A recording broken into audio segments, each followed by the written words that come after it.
This is Tumani Kamara, and it's time to open up the briefcase with Casey Holdahl. Greetings, Blazer fans, and welcome to The Briefcase, presented by Spirit Mount Casino. Episode 185 of The Briefcase, presented by Spirit Mount Casino. I am Casey Holdahl, and after starting a 5-game homestand with 3 straight losses, the Blazers salvage the holidays with 2 straight wins. They shake off a mistake-ridden first half to defeat the Celtics Sunday afternoon for the first time in 3 seasons, and they do the opposite Monday versus the Mavs, though they made just enough plays and just enough free throws in order to come away with the victory versus Cooper Flagg and the Dallas Mavericks. We will also discuss Deni Avdija, who's doing very well in the first returns for the 2026 NBA All-Star voting on this edition of The Briefcase, presented by Spirit Mount Casino.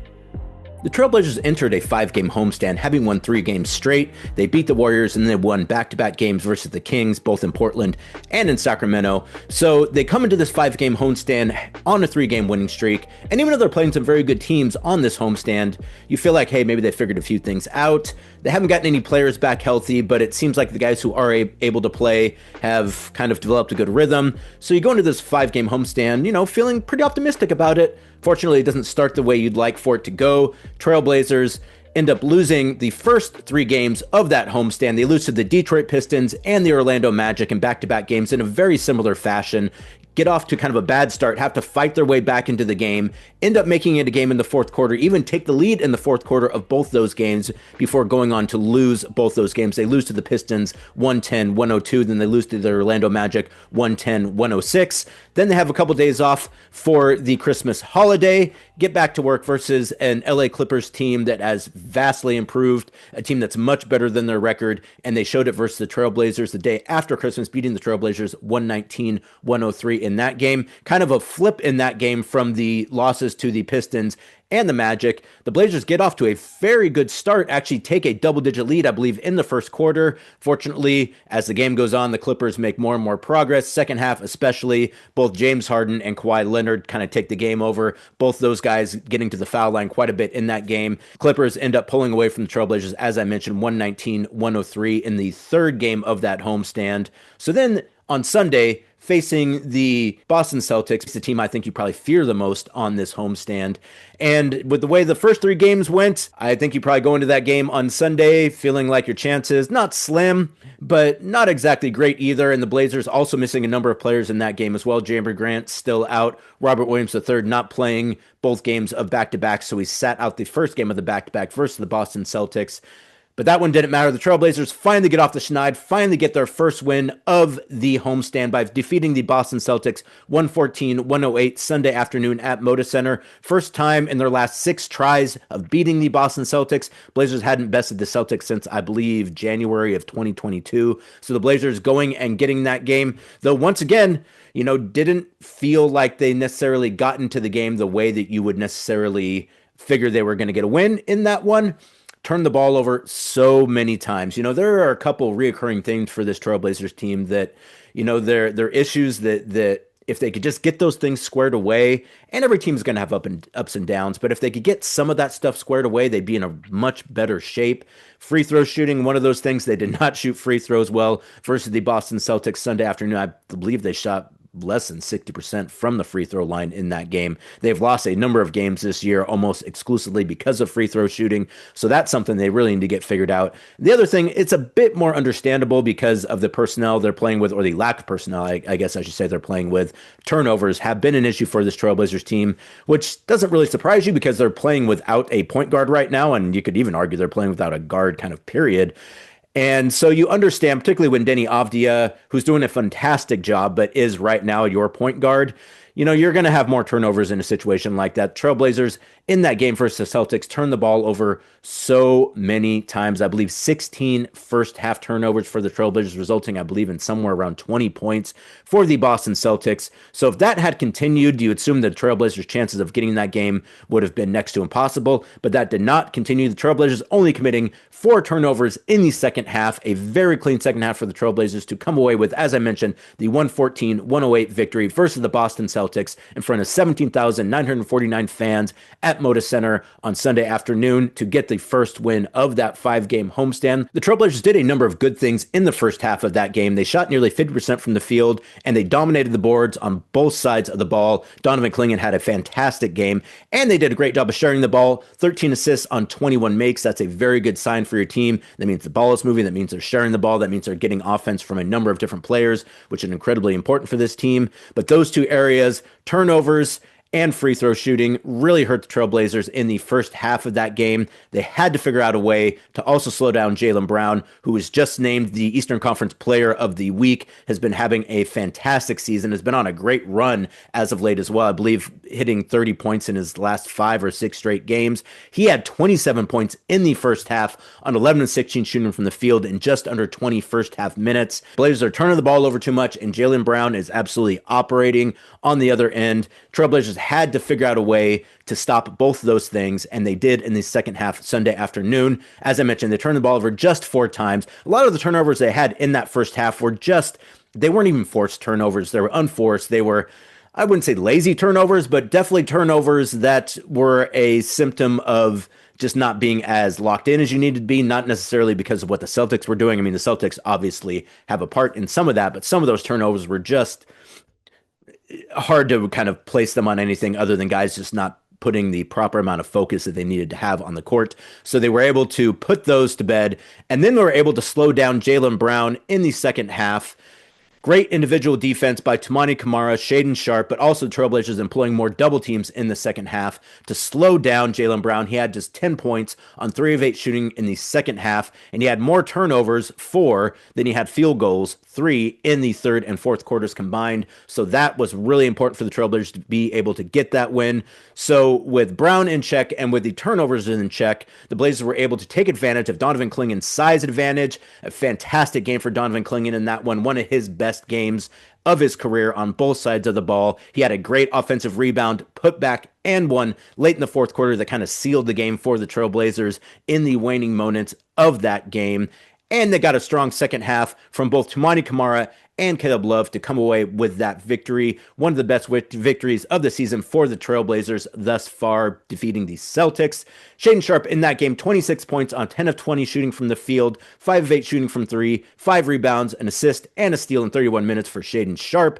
Deni Avdija almost gets yet another triple-double, 24 points, 10 assists, 7 rebounds, along with a block and an assist in 38 minutes. Deni Avdija playing at an absolutely all-star level. We will talk about Deni Avdija here in a second, doing a great job. The fans doing a great job voting Deni Avdija for all-star. We will discuss that here in a moment. Donovan Clingan, as I mentioned, one of the best games of his career, probably the best game of his season thus far.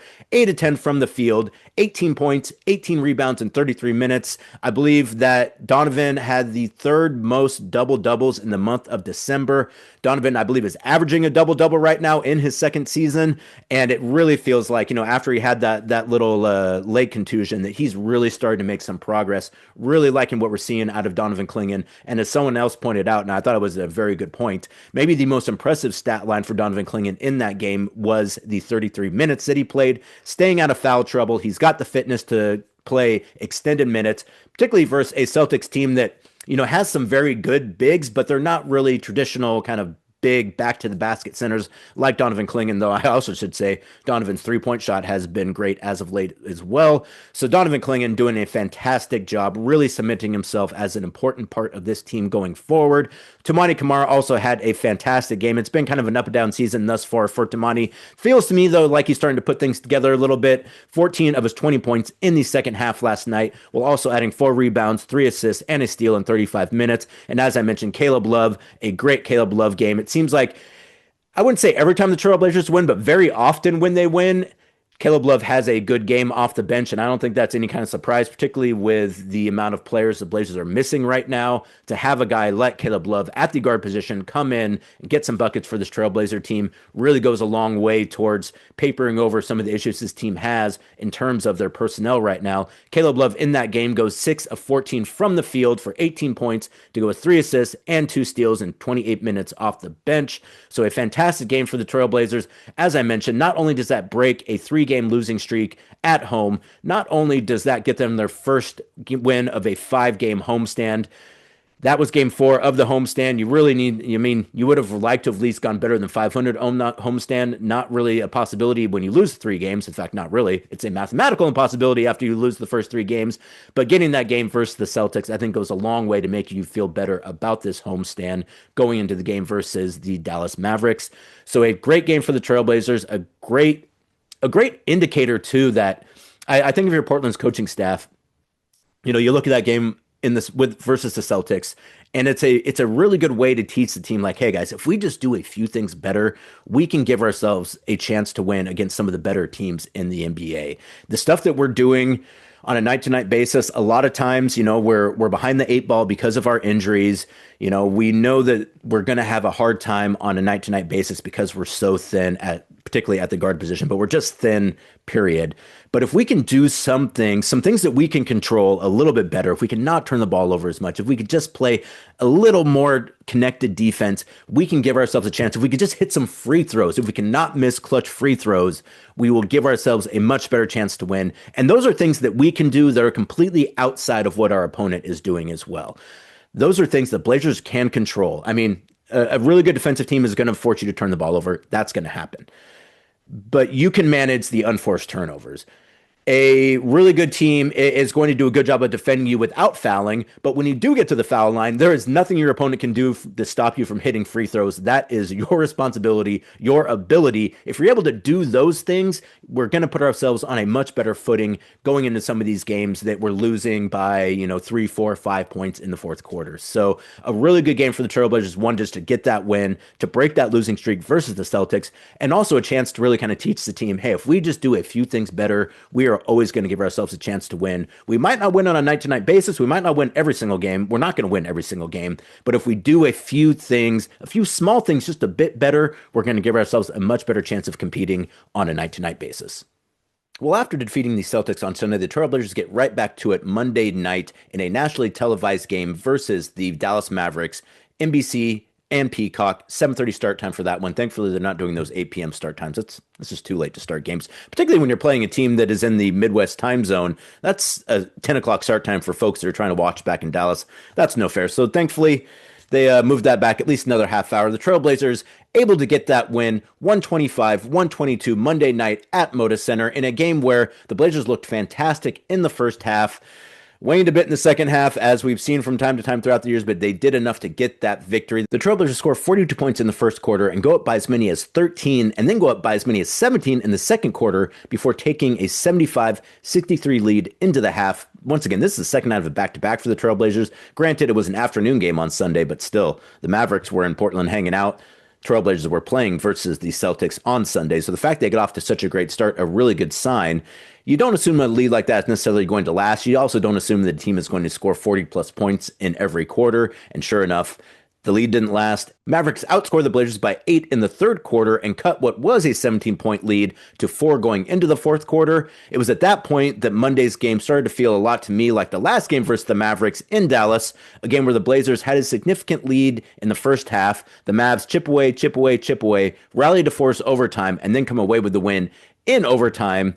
So it started to feel like a little deja vu at Moda Center on Monday night. Portland managed to hold off Dallas for a little bit longer in the fourth quarter, though they would eventually take their first lead of the second half at 106-105 with just under 7 minutes to play on a Max Christie 3. A very nice game for Max Christie tonight for the Mavericks. The Mavs would go up by as many as 4, but it was back and forth for the rest of the way in the fourth quarter. Blazers scored 7 straight at one point to go up 120-117, but then a few plays later, Max Christie, as I mentioned, hits another 3 to give the Mavs a 122-121 lead with just over a minute to play. Caleb Love, following up that great game versus the Celtics with an even better game versus the Mavs, makes 2 free throws, something that we've seen has been an issue for the Trailblazers, particularly in crunch time this season. So he makes those 2 free throws to give the Trailblazers a 123-122 lead with 53 seconds to play. Najee Marshall misses the 3 in the next possession. Shaedon gets the rebound, fouled, hits both free throws to give the Blazers a 125-122 lead with just 3 seconds to play. At that point, Klay Thompson gets a great look from 3 that would have sent it to overtime. I think the Blazers wanted to foul, couldn't get the foul.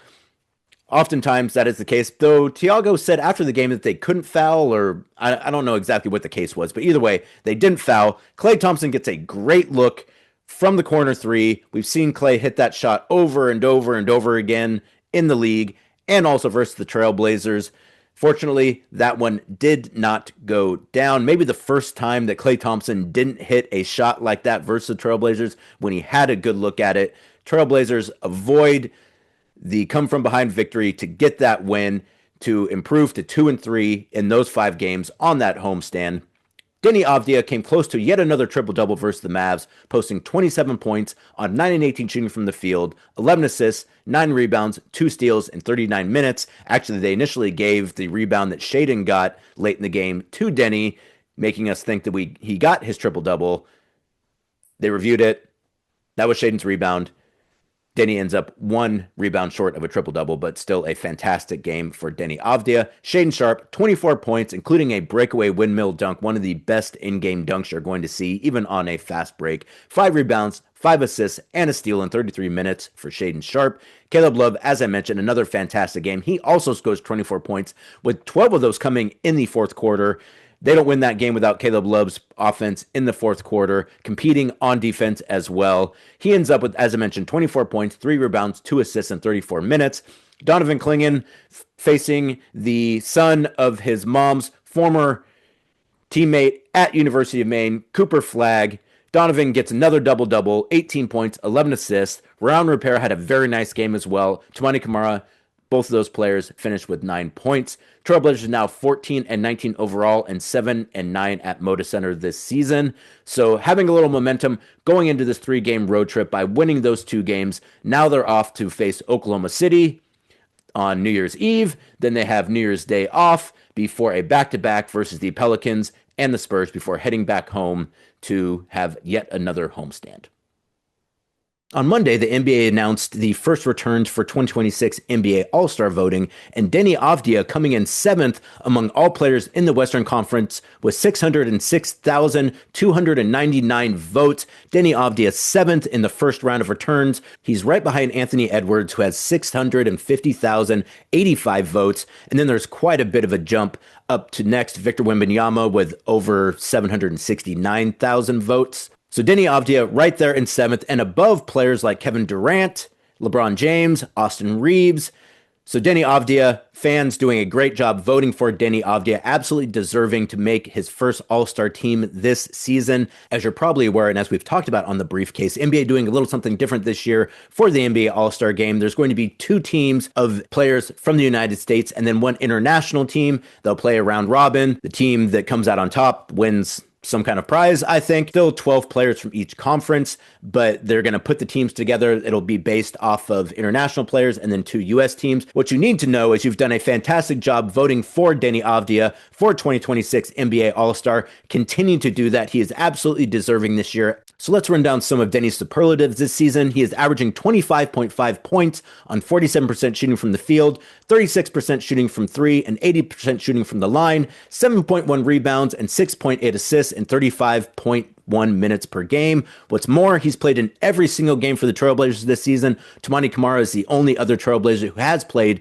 in every game thus far this season. The old adage that the best ability is availability is especially true for this Trailblazers team, considering how many players they're missing. So Deni Avdija playing every single game this season and taking on an increased role in every single game this season really just drives home how great he has been for the Trailblazers this season. Outside of his stats, without Deni Avdija, it's hard to tell where the Trailblazers are at this season. They got fewer wins without Deni Avdija this season and a number of fewer wins without Deni Avdija. I don't think there's any doubt about that. League-wide, Deni is 2nd in free throws made this season at 241. He's 7th in points at 793. He's tied for 7th in minutes at 1,085, and he's 9th in assists at 226. Once again, Deni Avdija, a guy who has never played point guard, a guy who has never really had to create a whole lot for the teams he's been on, is 9th in assists this season season with 226. That really shows just how much Deni is doing for this team. Deni is one of 3 players in the NBA currently averaging at least 25 points, at least 7 rebounds, and at least 6 assists per game. Luka Doncic and Nikola Jokic are the other 2. Deni has scored 20 or more points in all but 6 games this season, and in 30 of his last 36 games dating back to last season. His 25 games of at least 20 plus points this season are tied for the 3rd most in the NBA. He trails only SGA and Nikola Jokic in that marker and is tied with both Donovan Mitchell and Tyrese Maxey. Deni is also only the 3rd player in NBA history, Luka Doncic and James Harden being the others, to accumulate at least 800 points, at least 200 rebounds, and at least 200 assists, and at least 75 threes through the month of December. Once again, Deni, one of 3 players all time to do that, and he has recorded 16 games this season of at least 25 points, at least 5 rebounds, and at least 5 assists. That's 3rd most in the NBA this season, and his 16 such games this season are already the most in a single season by a Trailblazer since Damian Lillard's 20 of those games back in the 2022-23 season. Deni Avdija doing absolutely everything for the Trailblazers this season. If the Blazers had a bit of a better record, he would almost be a guaranteed All-Star. The fact that he's an international player, when I think that got announced, I think a lot of us assumed that that was going to be good for Deni's chances. I think it might actually hurt his chances this year because there's so many great international players in the NBA that making that international team is going to be difficult. But there is no question whatsoever that Deni Avdija deserves to be at the 2026 NBA All-Star Game. Whether or not he'll make it will be up to, in part, the fans. So continue to vote for Deni Avdija for the NBA All-Star Game. He absolutely deserves it. Deni is a guy, too. He's playing through injury. He's taken on such a larger role on this team due to all the injuries the team has had. And he doesn't complain. He does so much to try to elevate and help his teammates. He's beloved in Portland's locker room, and I think people really respect his toughness, his ability to stay in games and to be upbeat. He never feels like the Blazers are out of a game. He's always looking to the next play to try to improve and to try to get his teammates involved. Once again, this team is lost right now without Deni Avdija. The fact that he's played so well this season on its own, I think is rewarding. But I think when you consider the totality of the situation the Blazers have been in this season, the way that Deni Avdija has played and performed and carried himself, I think he should get a ton of credit for. And that credit should go towards him making the NBA All-Star Game, his first NBA All-Star Game. Continue to vote for Deni Avdija. There are obviously a bunch of deserving players in the NBA. There's so much talent in the NBA that it's hard to point to someone and say that he doesn't deserve it. And this guy does deserve it. It'd be nice if there were more all-star spots. There aren't. It should be exclusive. But I really feel like Deni has done everything you would want out of a player to get their first all-star berth. Whether or not he's going to get that, it's going to be close. I think it's going to come down to, if the Blazers are able to win some games here in the month of January, that would go a long way towards helping Deni's candidacy. If Deni's able to stay healthy, he's been playing through a number of minor injuries this season. Hopefully that doesn't slow him down. The fact that he's played in every game this season, I think should also be something that gets taken into account, particularly with as many games as kind of all-star level players miss these days. The fact that Deni Avdija shows up every single night and plays every single night, plays extended minutes every single night, and takes on such an important role for his team on a night-to-night basis, I think that should obviously say a lot about his candidacy as well. So Deni Avdija, get him into the NBA All-Star Game. Voting concludes sometime in the middle of January. Do your part. Fan vote makes up 50% of the vote. Then the player vote and the media vote makes up the other 50%. We don't have any say in that part, but you do have a say in the fan vote. So please vote early, vote often for Deni Avdija. You can vote on Blazers.com. You can vote on NBA.com. You can go to the NBA app to vote as well. Deni Avdija, let's get him into the 2026 NBA All-Star Game. He absolutely deserves it. And that's going to do it for this edition of The Briefcase. Thank you so much for joining me, as always. I think we're going to be able to get some additions in on this next road trip. There will definitely have a new Blazers balcony with Brooke Olzendam sometime on this next road trip, and I think I'm going to be able to squeeze one in maybe on New Year's Day. Not entirely sure, but if not, very soon after we get back from this 3-game road trip. Until I talk to you next, thank you so much for listening. Thank you so much for watching. Please like and subscribe wherever you get your podcasts. I am Casey Holdahl. Go Blazers.